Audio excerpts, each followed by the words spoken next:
I would like to welcome everybody to the weekly Architecture for Health visiting lecture series at Texas A&M. And we have a wonderful program planned for you. And I will turn this over now to Dr. Ray Pentecost, who is director of the Center for Health Systems and Design. So Ray, please jump in and thank you for doing this. Happy to do it, George. Thanks. And welcome, everybody. Welcome especially to our group from CannonDesign. And the way we've set it up this morning, I'm going to introduce the leader of the team, and he's going to introduce the other members of the team. So I'll just get right to it. Tim Rommel is here today to speak to us about behavioral health. He's got a lot of years of experience. You read through his bio, and he's been doing it for quite a while and keeping his clients current with the latest developments. And I hope they'll speak a little bit about that today, but it's a particularly interesting and challenging field of design. I have some experience designing behavioral health facilities, and the challenges of creating environments where the patients and staff can be safe is just huge, and it's a specialty unto itself. So I'm not at all surprised that we have a very specialized team here with us today to talk about that kind of design challenge. Notably, you'll see that Tim, or if you see his initials, Tim is licensed in the US and in Canada. So he's bringing a perspective that spans the border and multinational perspective. That's always valuable to hear because not everybody sees healthcare and healthcare design the same way we do. So that's a special bonus today. One of the things that I do want to do is brag a little bit on Canon. Sometimes it's awkward for firms to brag on themselves, except at times of interviews with clients, and then bragging is a very natural thing. But let me say just a word today about the extent of experience for CannonDesign in behavioral health. They're in the top 5 U.S. Healthcare design firms, according to Modern Healthcare, the top 10 most innovative architecture firms, according to Fast Company. They've done 6.5 million square feet of mental health care facilities over the last 10 years, just 10 years. 250, more than that, mental health projects delivered, 40 states, 7 provinces. There's the Canada thing kicking in. 30 plus years of experience in mental health design. It is a specialty unto itself, and we've got some experts here to talk to us today. Tim, it's great to have you. Please introduce the rest of your team. Ray, thank you. And thank you, George. Alison, next slide, please.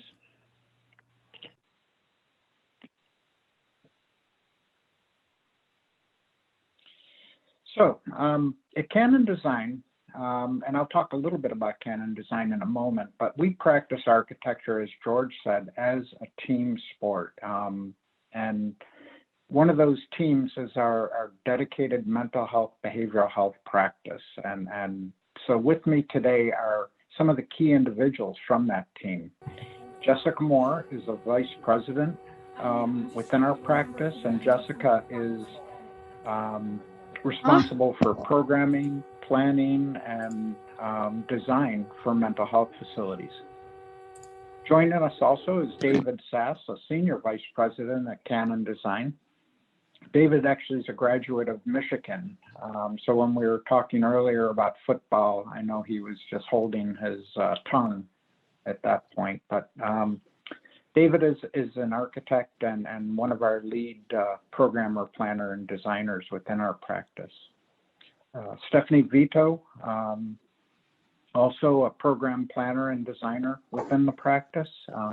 Stephanie's a graduate of Cornell and is based in our Buffalo, New York office. Alison Leonard is an architect.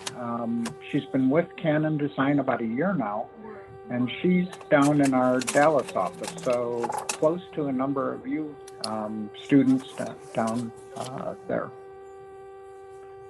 Shannon Oliveira is in our Houston office, so she also is close to College Station. Shannon is actually an interior designer and planner, program planner in our practice. And then finally, our newest team member, Shary Adams, who joined CannonDesign as of the first of the year. And Shary is a senior vice president. But Shary and I go back a long, long time. We've known each other for a long time and competed against each other for a long time, and now we're happy to be competing together. You're going to hear aspects about mental health facility design from each one of these individuals. So next slide, Alison. Ray talked a little bit about CannonDesign. We've got offices in most major cities across North America and a few overseas offices. But the vast majority of our work is based in North America, and we really refer to ourselves, certainly in the mental health, behavioral health world, as a North American practice, and practicing both in Canada as well as the US and some of the island nations of the Caribbean. To us, that's important because there is a difference between how mental health is addressed in the US and other nations, and certainly in Canada, where they have socialized medicine. There's a realization of the dollar impact that mental health has on an overall society, where in the US, our healthcare system is so fragmented, that realization cannot come to the forefront as easily. As Ray said, we've worked coast to coast. I think 2 years ago, we had active projects in 7 different time zones across North America.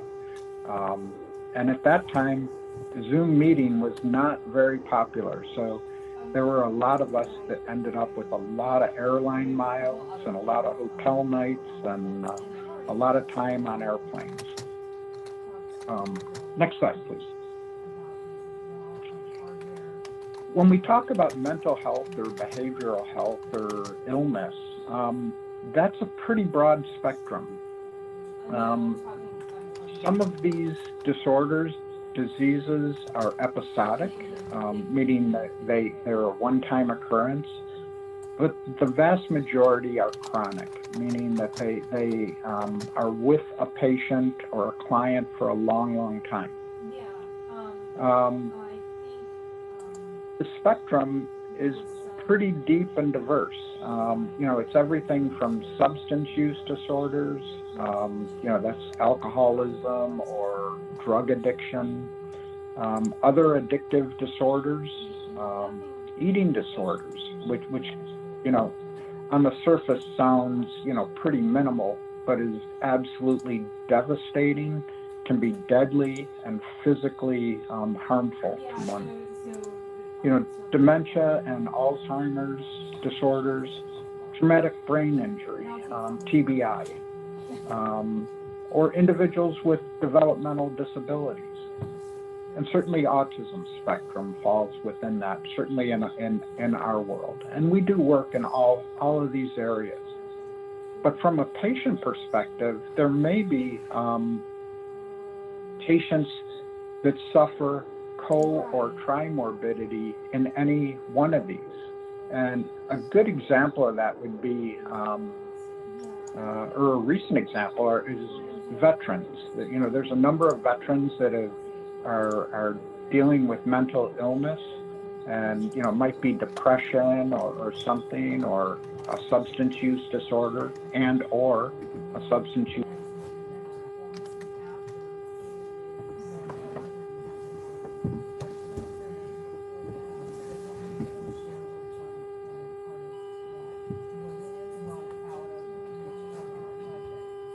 I think we lost you.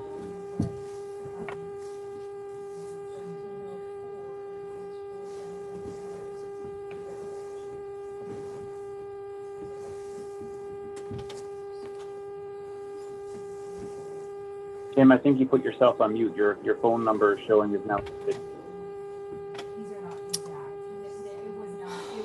I do at my end to alleviate this is Tim's number 809. Yeah, I think he had called in, but if you're trying to mute the person with the background noise, I think that's a different person. Oh, But that was him that you just muted, I believe.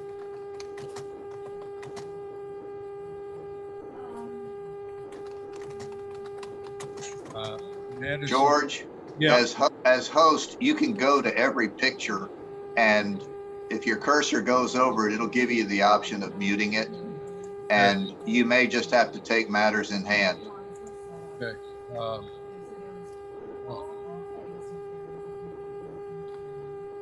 Put that 1809 in the waiting room, but I don't think we changed something.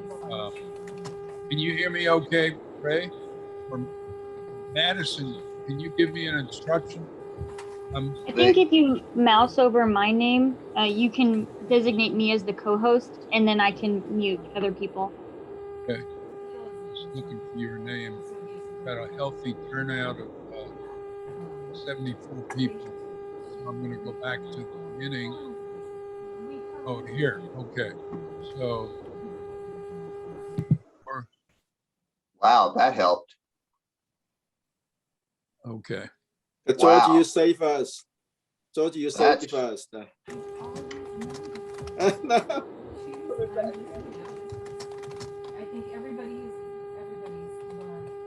That sound is back again.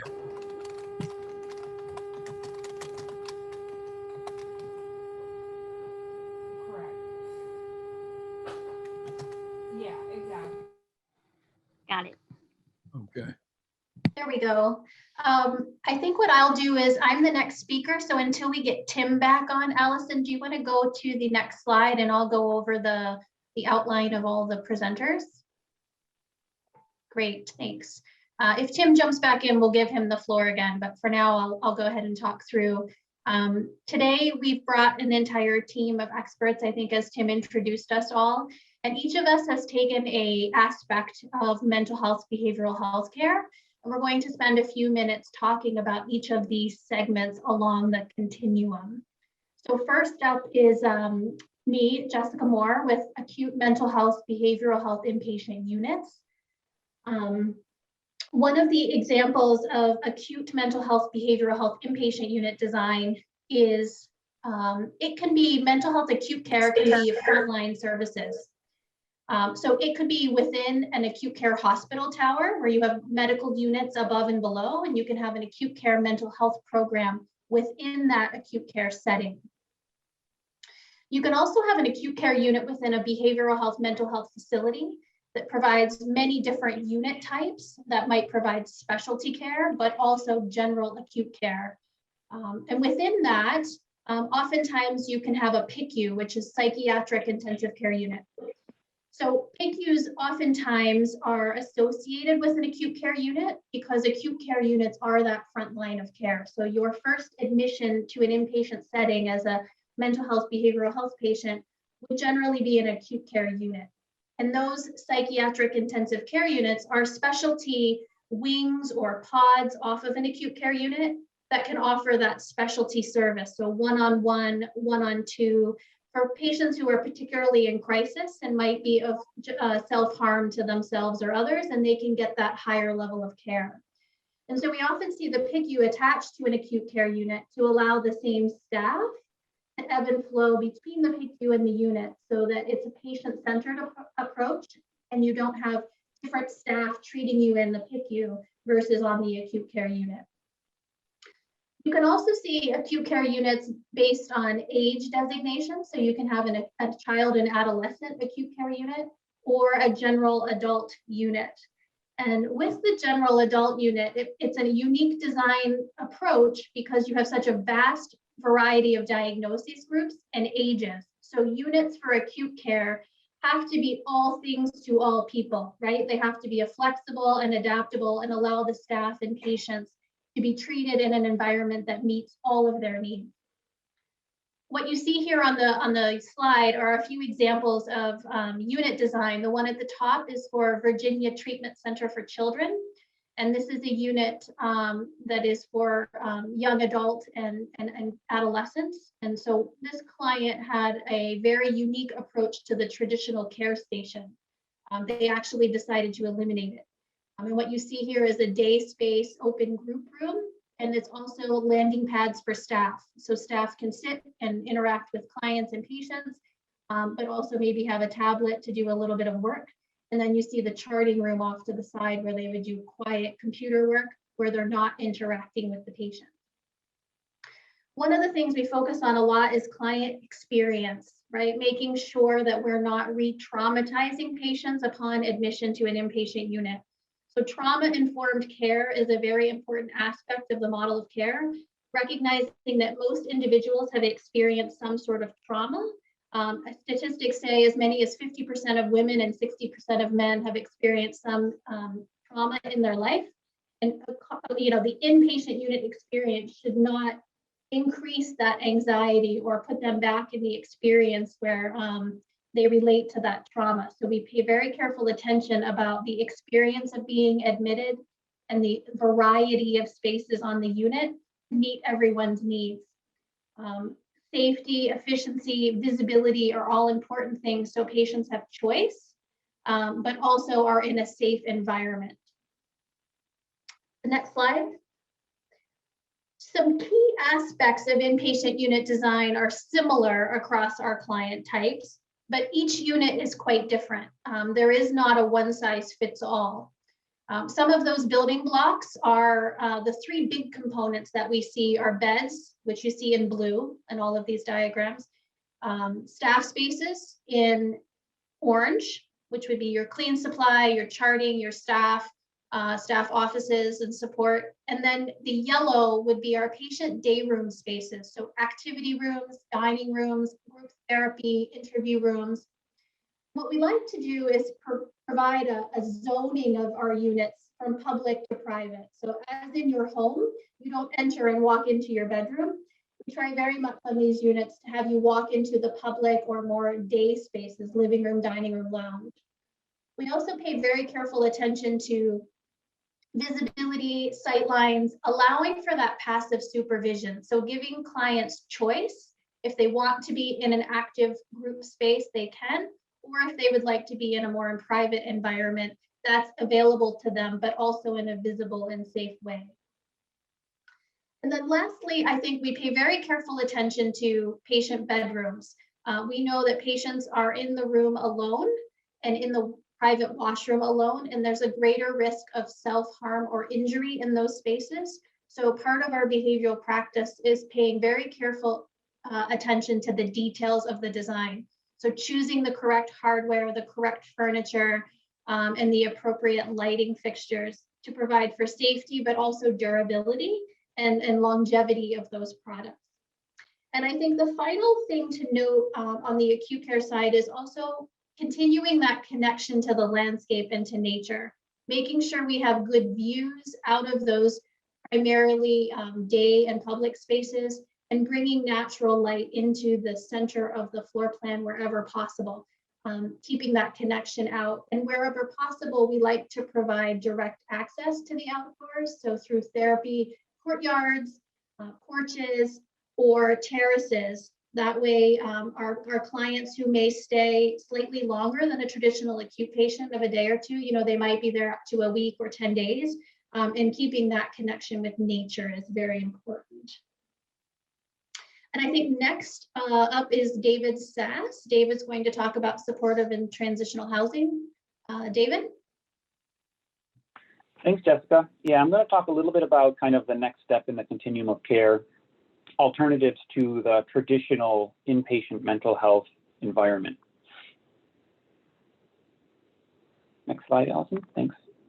One of the first things I want to cover is the acronym IMD, or Institution for Mental Disease, and talk a little bit about policy and legislation, which is a big driver in all of healthcare. But in the case of mental and behavioral healthcare, it plays a big role in terms of how certain patients and facilities get reimbursement for those patients. And this is an important piece of policy and legislation currently in play.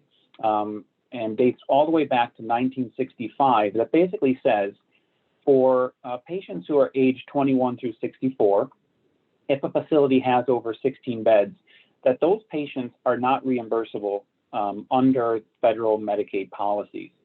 And that's a big deal, right? Because as you can imagine, this patient population is probably most at risk for not having traditional health coverage through insurance at work or other methods, or including self-pay. That Medicaid is often the only avenue that facilities have to get reimbursed for this population.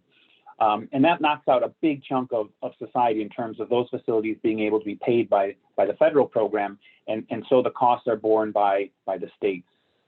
Now, more recently, back in 2016, the policy was revised a little bit, and stays up to 15 days were permitted to be reimbursed under certain circumstances, if there's appropriate managed care in place and stuff like that.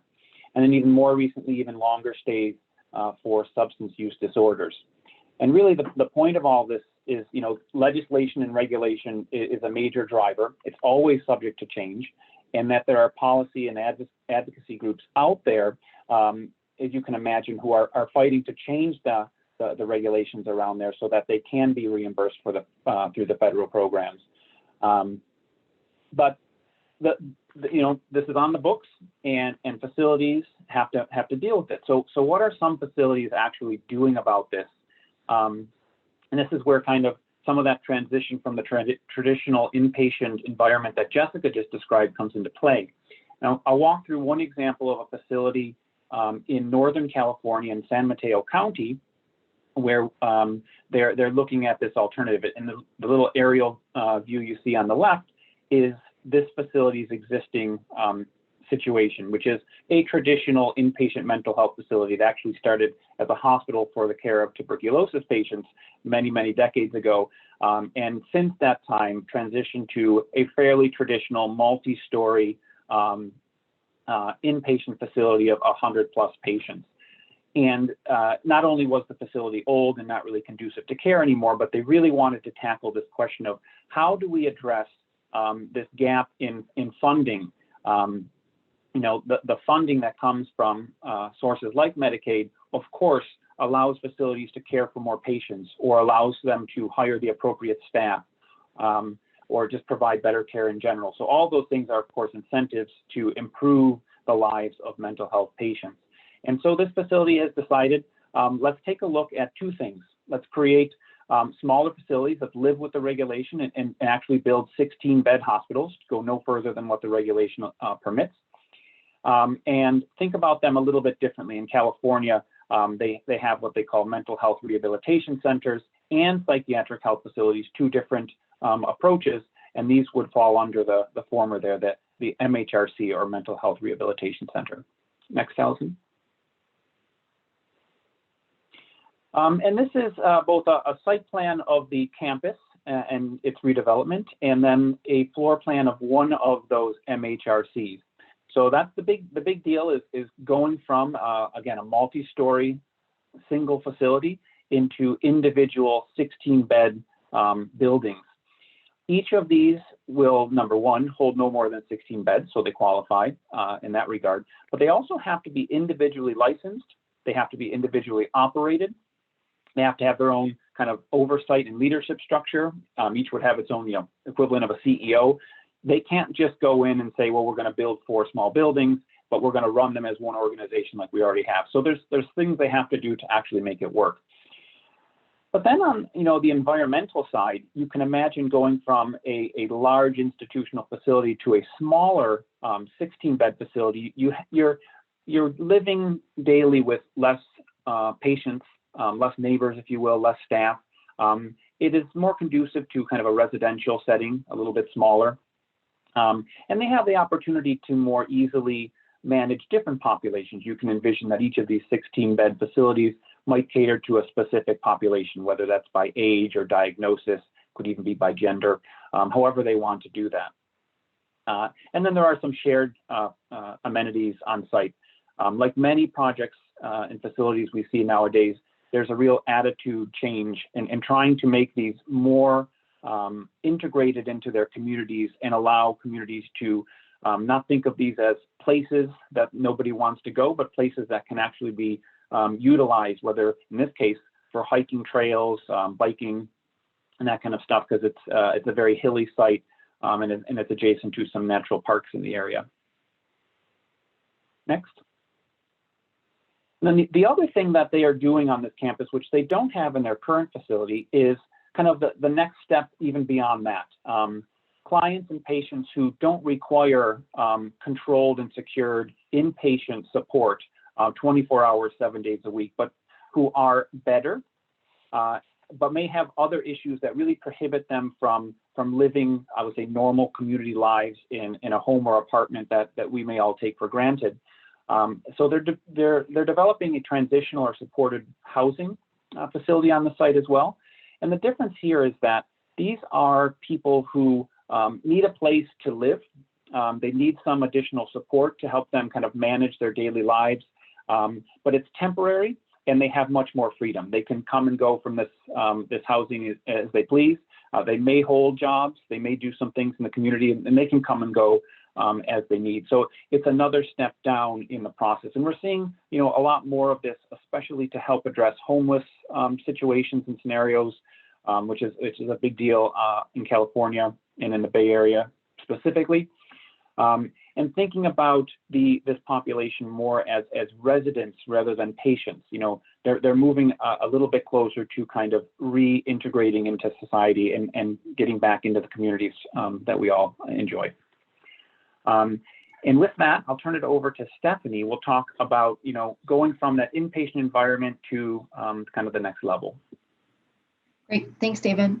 So I'm going to talk a little bit about a PHP IOP day hospital program, and that stands for Partial Hospitalization Program or Intensive Outpatient Program. And you can go to the next slide, please, Alison. Thanks. As David mentioned, these are intensive programs for individuals with psychiatric symptoms that, kind of impair their daily functioning at home, school, or work, but they don't necessarily need to be in an inpatient facility.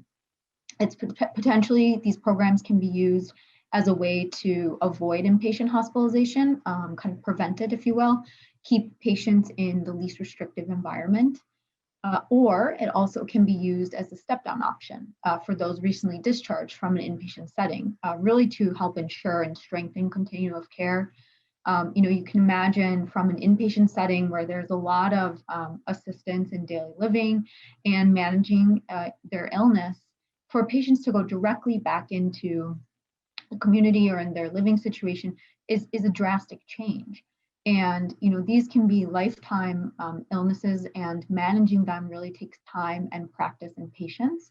And so this is an intermediate step, if you will, to help patients start to gain a little bit more independence in managing their illness and still get the support that they need at that current level where they are. So there are actually two different programs here that I'm talking about. The PHP, or partial hospitalization, is a lengthy day program. It can be around 6 hours typically is what we see. So it'll start earlier in the morning and, maybe wrap up at 4 or 5 o'clock in the evening. There's also intensive outpatient program, the IOP portion, and that's a shorter amount of time, a couple hours a day. And oftentimes more in the evening, so that children can still attend school or someone can still hold a job and then come and receive care or treatment for a few hours during the day. So there are a couple design considerations that we think about when we're thinking about designing these spaces. Different than a traditional outpatient program, like I said, they're here for a longer amount of time, and therefore will need some sort of accommodation for meals, whether that's space for clients to bring their own meals and store them in refrigerators to be able to heat them up, or if the facility itself is actually providing meals, obviously that's a different kind of model and requires different space implications. And one thing that we try to do, because these are such long lengths of stay here, is really to provide access to the outdoors, physically and visually. Kind of imagine, your own kind of setting that you either work in or do your schoolwork in, it's always really nice to just take a break, step outside, get some fresh air, clear your mind, and come back to your task at hand. And so we think that's a really important aspect here for day hospitals as well. A lot of the components are similar to the inpatient hospitals that Jessica was mentioning. So there are group rooms, consult rooms, staff support spaces. And here in this particular program, it is important to keep a separation between staff spaces and client or patient activity type program spaces. So that's also a design consideration. Sometimes there are specialties for these day hospital programs. For example, eating disorders would be considered a specialty PHP program.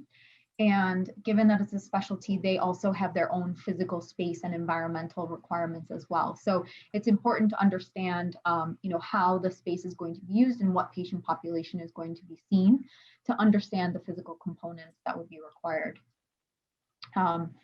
Wayfinding is always something that, really applies along the continuum of care, but really, given that clients are kind of coming for maybe months at a time, coming and going from this facility for treatment and care, the easier it is to get to the space, to find the space, to feel comfortable knowing where they're going, the more likely it is they're going to return. So the goal of these kinds of programs really is to help, number one, reduce recidivism rate back to inpatient settings. So to really, like I mentioned before, kind of close the gap between the inpatient environment and just going back out into the community. And also at the same time, kind of decrease the demand for inpatient hospitalizations.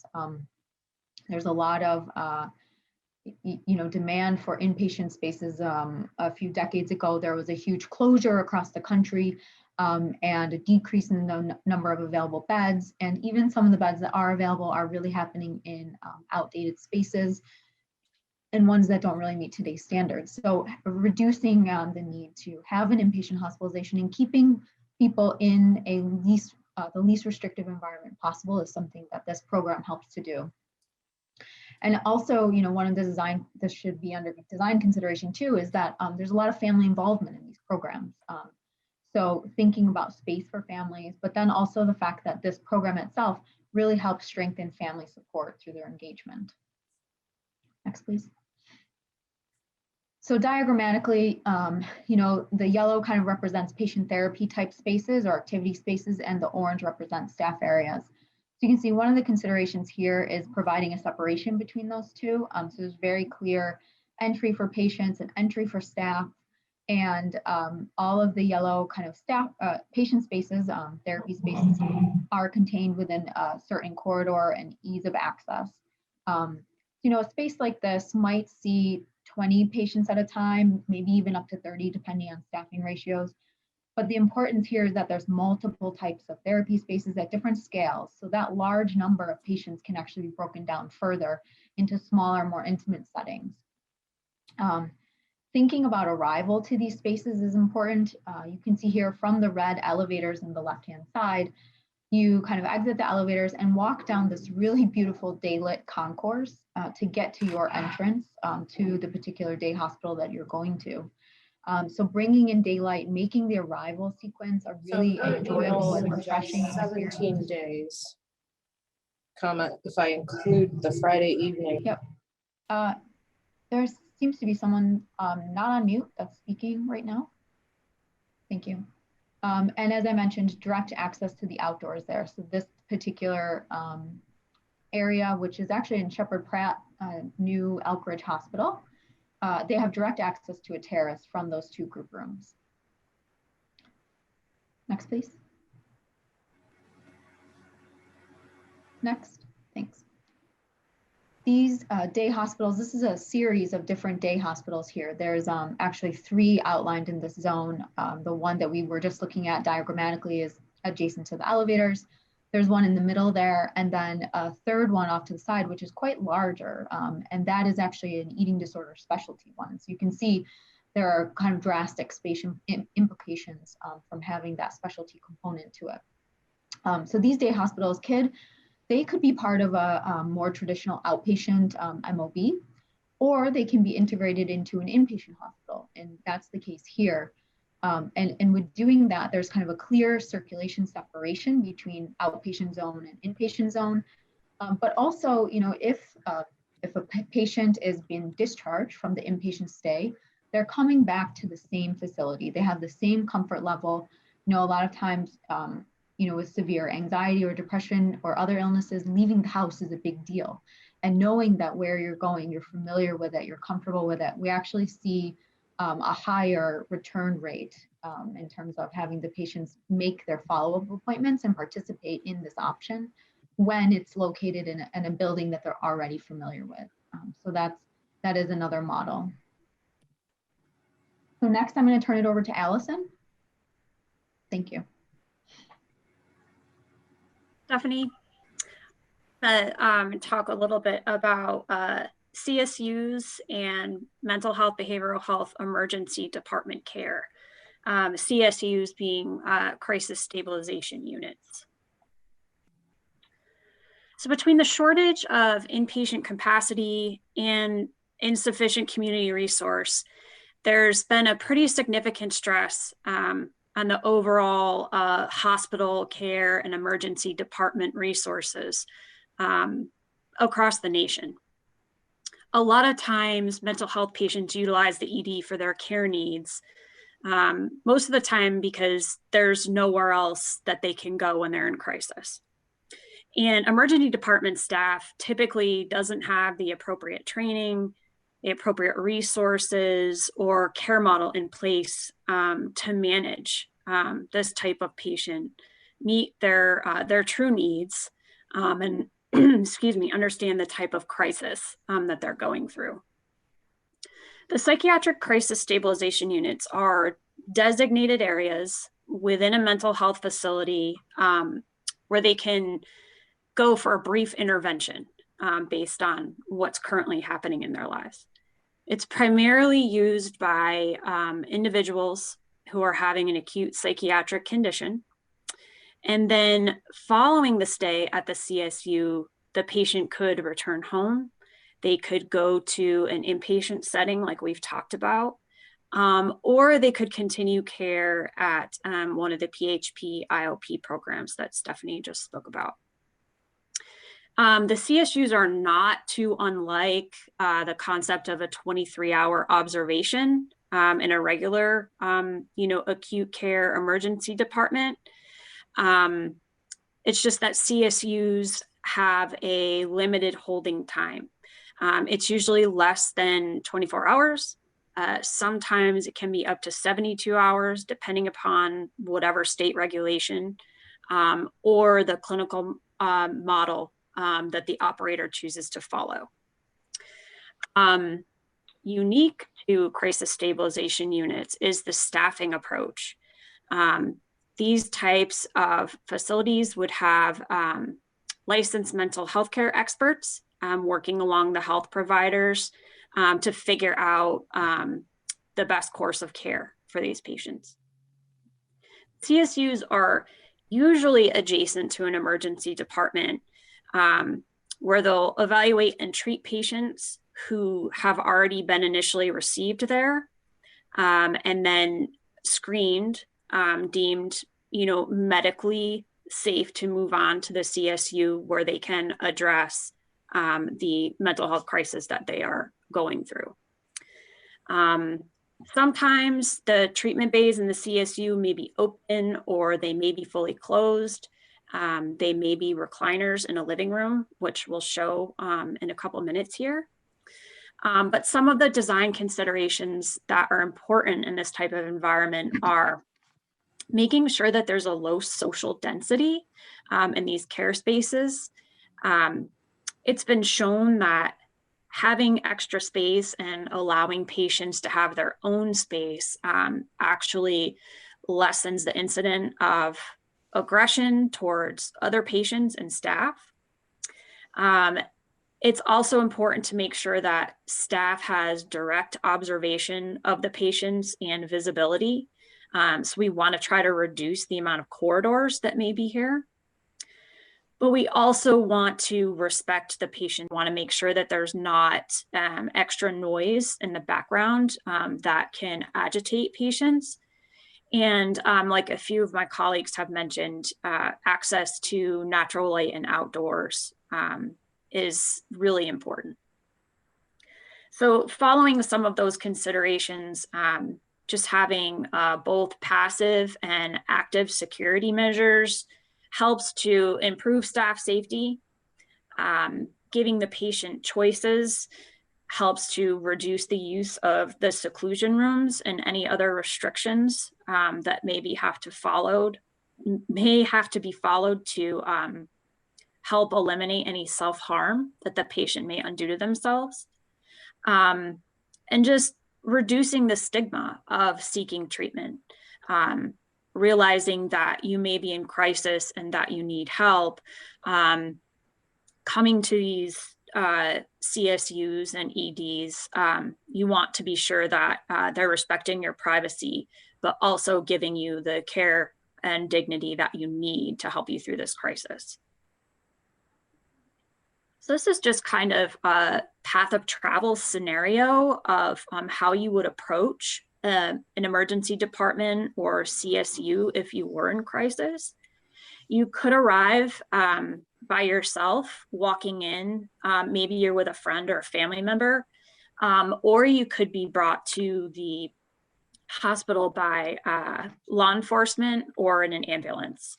And at this time, your care providers are going to decide if you are medically stable, whether you can go to the crisis stabilization unit, or if you have another medical issue going on that needs to be addressed. So you would either go to the ED or bypass the ED and go right to the CSU. In the ED, they would assess what other diagnostic treatment you may need. Maybe you need to have some lab work done. Maybe you have to have a, CT scan or X-ray done. But then once you were medically cleared, you would go back to the CSU. And after your stay there, your care team would determine the next course of action, whether you would be discharged to home, you would be admitted to another psychiatric inpatient unit. Maybe you're going to an extended observation unit, or you're being transferred off campus to another facility. And these images are really just examples of what these facilities look like. The room down on the bottom is a pretty typical emergency department type secure holding room. And this is at the Trinity Rock Island ED and Heart Center. And then up on the top here is a crisis stabilization unit that features the living room type model. And this is at Holy Cross Hospital. These are more images of that living room type plan. And the living room is aptly titled because the space is set up as just that. And it's an innovation within the ED to support patients that are in crisis. In this particular project, at the time that it was developed, it was the first of the kind in the country. And this is within the hospital's ED. And the living room concept kind of challenges the norms of what we were just talking about as far as receiving care from, typical operational perspective. And it kind of shows that viable community-focused intervention can actually promote recovery. And I think one thing that some patients have said about these types of environments is that they are actually less inclined to be aggressive, and they are more apt to talk to the other patients, that they actually learn from each other, and it offers them choice. They may need to decompress in a private room, but most of the time, having the living room option is generally proving positive. These are just some other images of that particular project. Community spaces, some active bedrooms. And now I will pass it on to Shannon, who will talk about outpatient clinics and telemedicine. Hey everyone, I will be covering the outpatient clinics and telemedicine, as Alison just mentioned.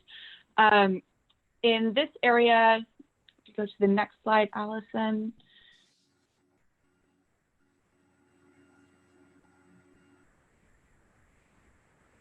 So in this area, we wanted to talk about a little bit of the personal staff space versus the treatment areas in outpatient facilities.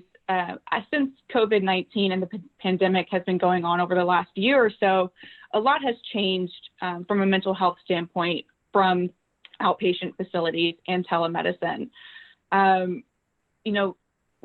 So when we start looking at pre-COVID considerations of the built environment, we were in the outpatient facilities, we were looking at the personal staff space and treatment areas and the universal environments within them.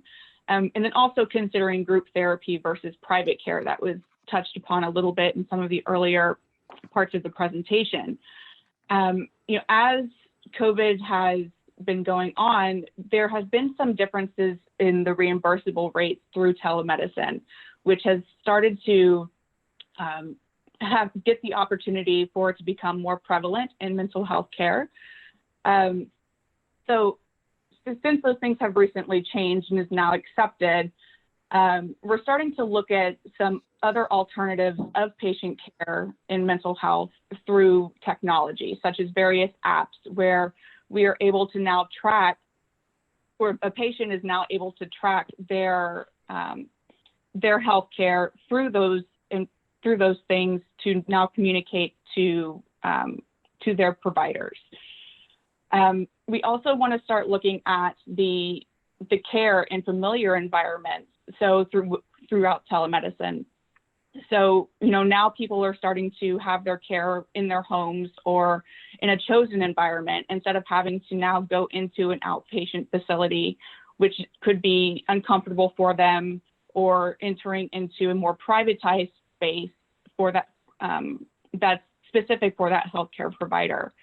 And some of the things that's going to come out of the telemedicine and its prevalence are real estate needs in these medical office buildings or MOBs or professional buildings. So the study of the real estate in these building types is something that we're going to have to start really thinking upon.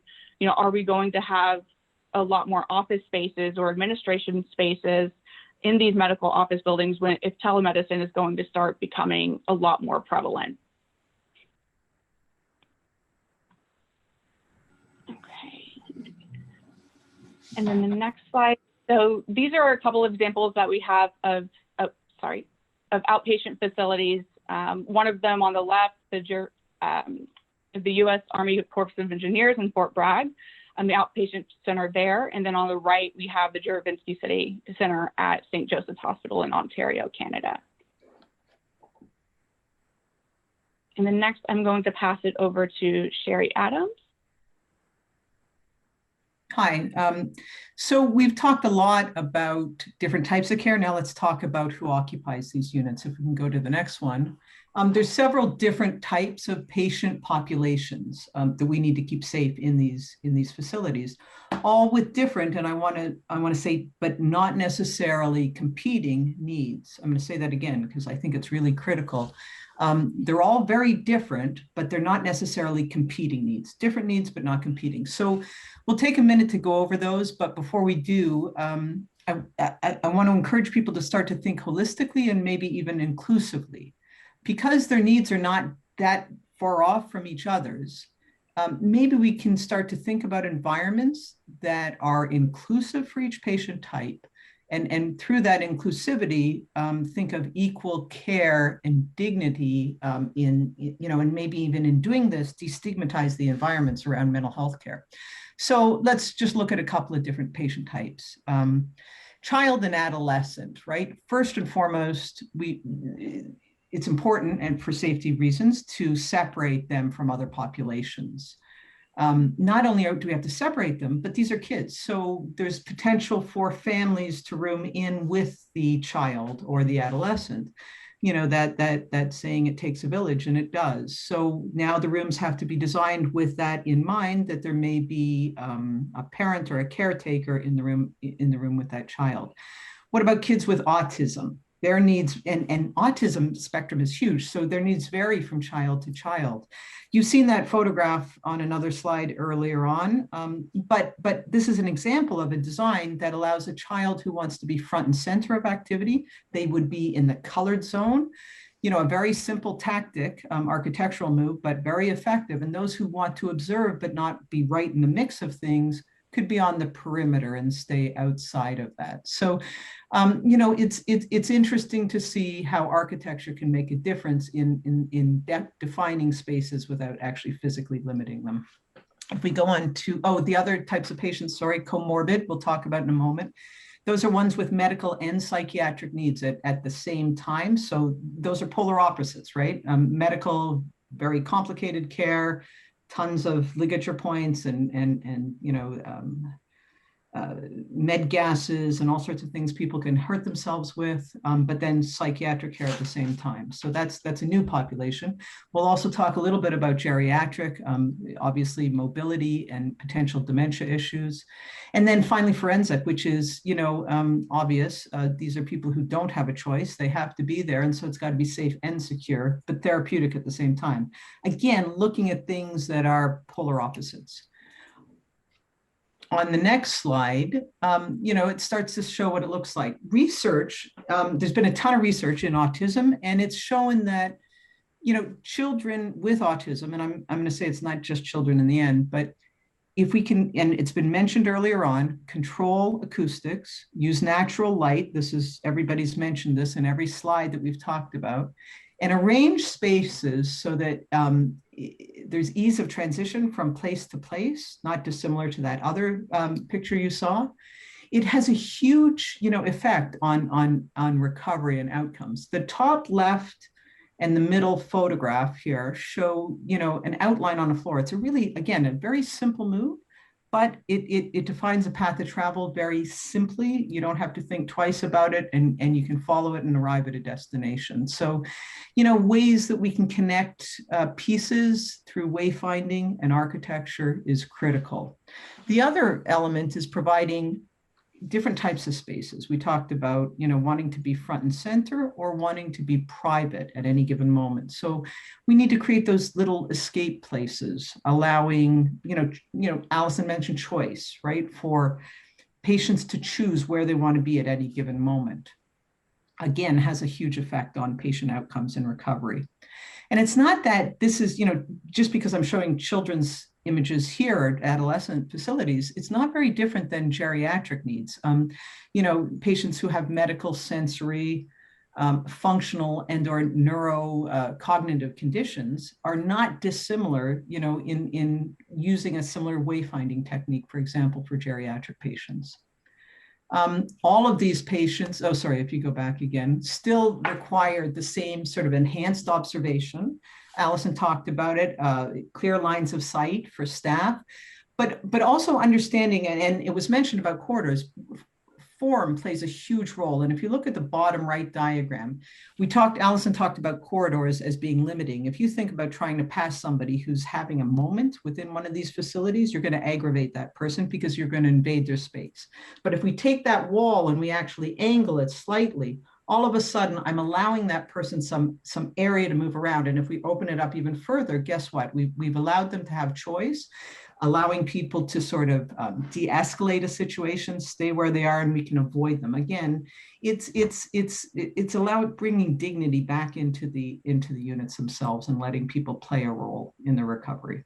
On the next slide, and it's not just about inside, but outside as well. So not just inside and outside, but understanding how to separate quiet and high activity areas. You know, if there's one thing we've learned today is that everybody can benefit from being outside. I mean, we've all been locked down as a result of the pandemic. And so, you know, if we didn't have a chance to get out and walk around, we understand the negative aspects that could do to our lifestyle today. And the same goes for patients in mental health facilities. There's no reason why outdoor spaces should be mandatory. There's no reason that that should be taken away from anybody, and that they should also be able to use activity as a means to support recovery in their therapeutic environments. Finally, on the last slide, we're starting to see a different room type develop. If you look at the top left, that's a pediatric or adolescent room. Then we have a geriatric room in the center and a forensic room on the other side.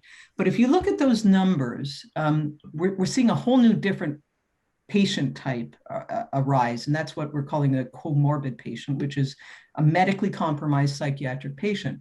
We've seen, I mean, the numbers speak for themselves. And to be honest, those numbers are now outdated. I believe they're increasing as a result of the pandemic, and we're going to see a rise in this population. So how do we create a room that's safe for medical needs at the same time as it's safe for psychiatric needs? And if we can do this, is it not then beneficial to more than just the mental health population? I mean, it's just something we're asking ourselves. We're very excited about a direction it's going.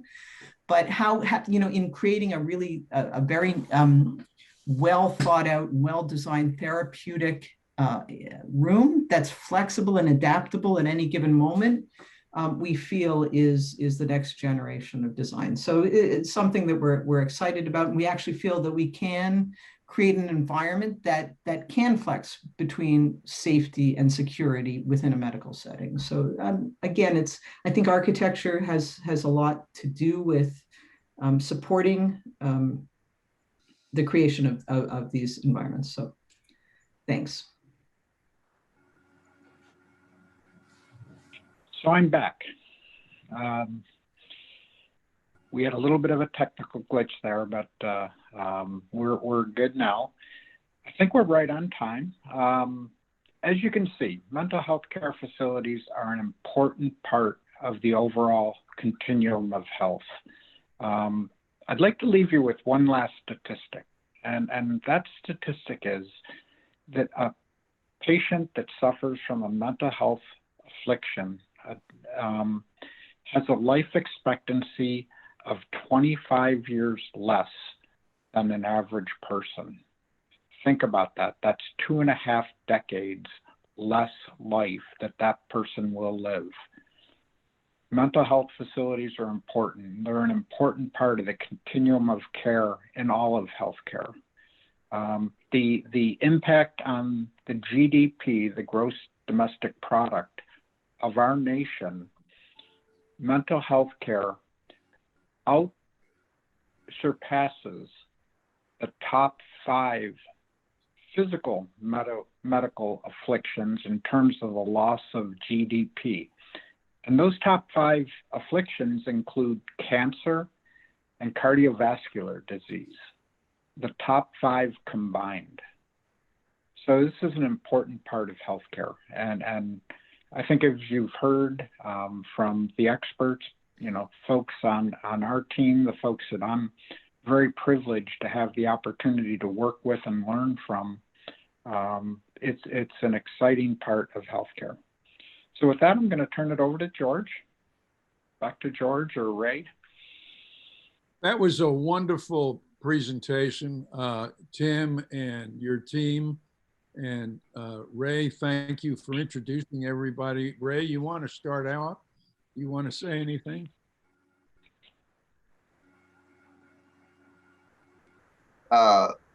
One thing that I've noticed during the presentation, and I'll echo your sentiments, George, it was terrific. I especially liked that you sort of split the content by facility type and split the content by patient type. Those are subtleties in working in healthcare design that are really important to understand. I hope everybody was taking notes. There really is risk in speaking too generically about a building type or a patient type. And those of you that have looked at the programming methods that we talk about so much understand how important it is to break things down to a detail that's actionable and fully understandable. I also want to make mention that in the audience today is someone with whom I've had the pleasure of working. Frank Pitts is in the audience today. Frank is a behavioral design expert with a terrific reputation. And boy, there's a message to everybody. Frank is a consultant to people all the time. And here he is in the audience to continue to learn and to hear from others and to try to improve the game that we are all involved with. So Frank, welcome. It's terrific to have you. CannonDesign, amazing presentation, very clear, very meaningful. I can see why you wanted a full team to take it on, and each one with a really distinctive part. Nicely done. Well, I would echo that, Ray, and welcome to Frank, who I believe Ray and I both got to know Frank on the National Committee on Architecture for Health, which is part of the Academy, is now called the Academy on Architecture for Health. And Frank is from Troy, New York, and is doing a lot of work and is very busy. And who knows, he might even want to hire an Aggie. Well, certainly Tim Rommel, you want to hire Aggies. So that's why it's important. Frank, you want to say anything? Or am I embarrassing? No, you're not embarrassing me. Thanks, guys. You're right. I'm here to listen, and Tim and I run into each other all the time, and he's got a bunch of colleagues and friends of mine that are on the team presenting. It's a small world. Thanks, guys. Good to see you, Frank. Are there any other questions? So Tim, if you were a student and you came onto this, did any students email you ahead of time saying that they're anxious to hear your presentation? I don't believe so, George. Okay, you get 1,000,000 points for honesty. That does stand out.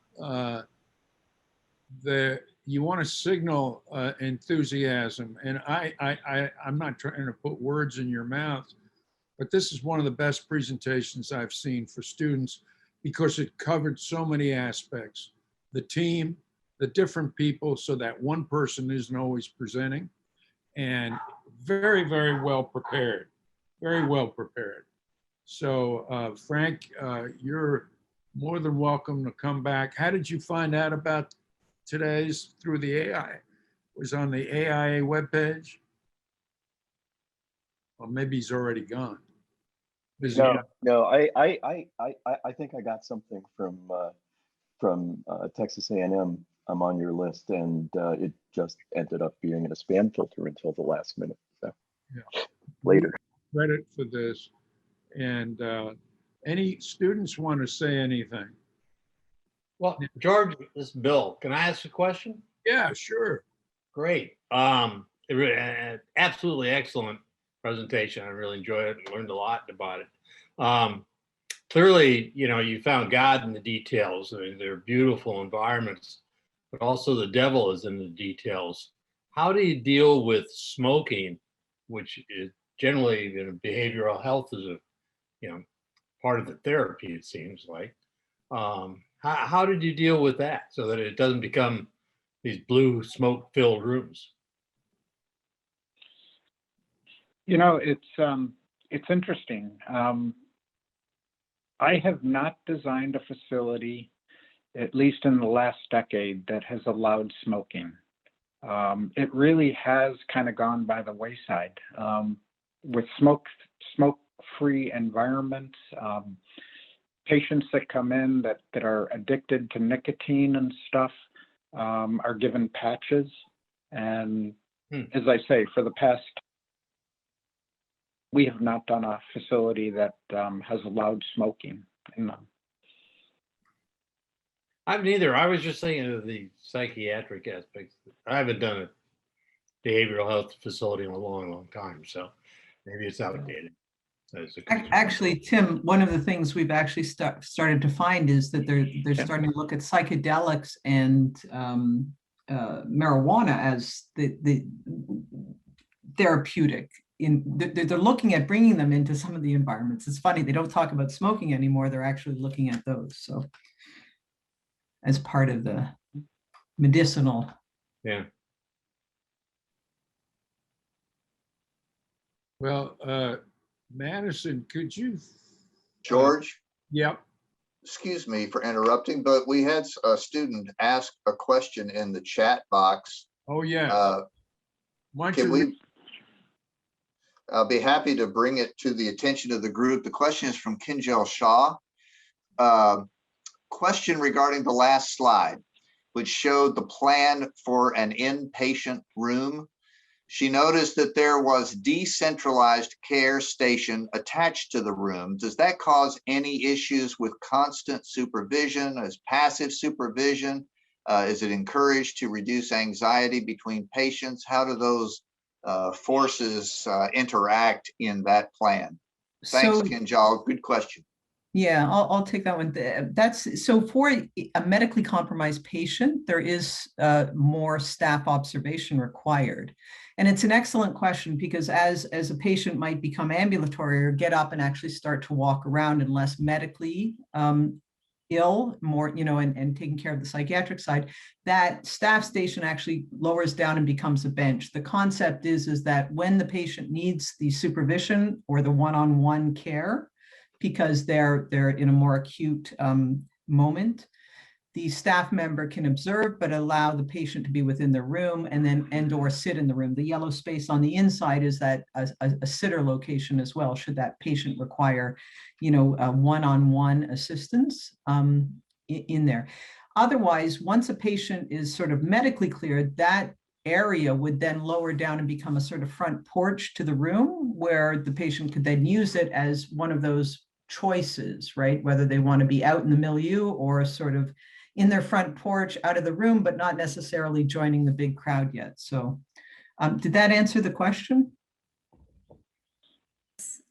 Actually, my final study project is also a behavioral health facility.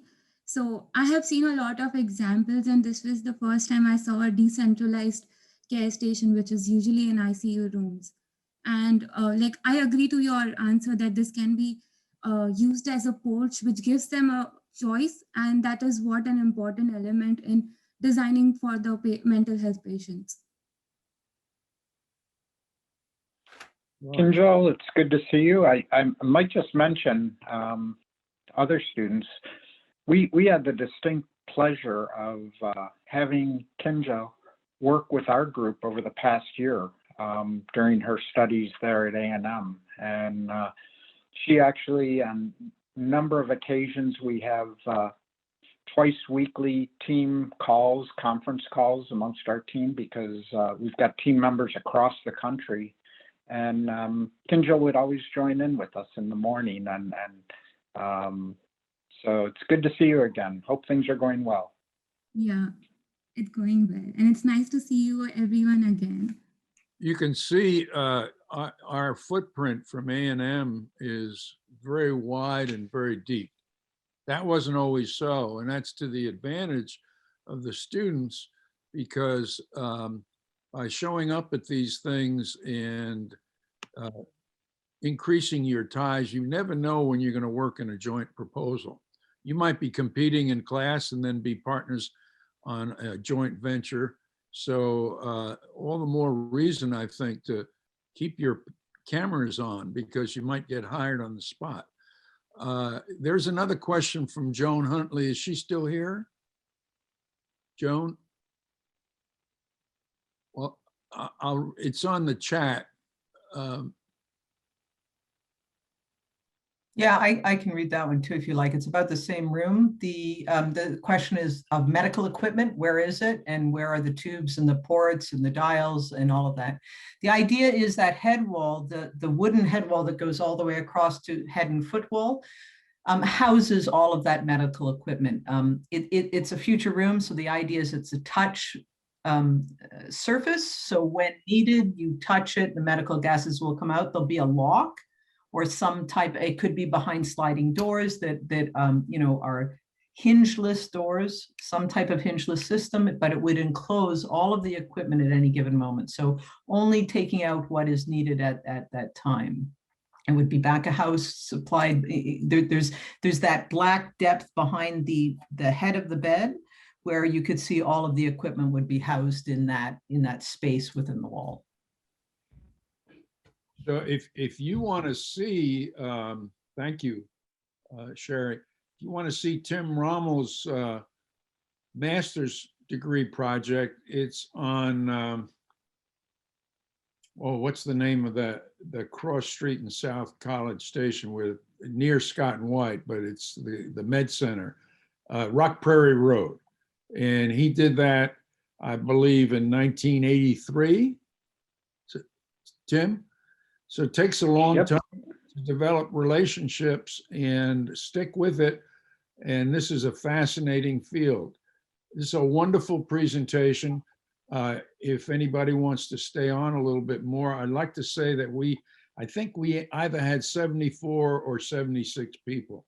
And that was impossible in the logistics of today with Zoom versus what it was in flying down, spending a lot of money, and more efficient in terms of time and very effective in terms of teaching. We all learned a great deal.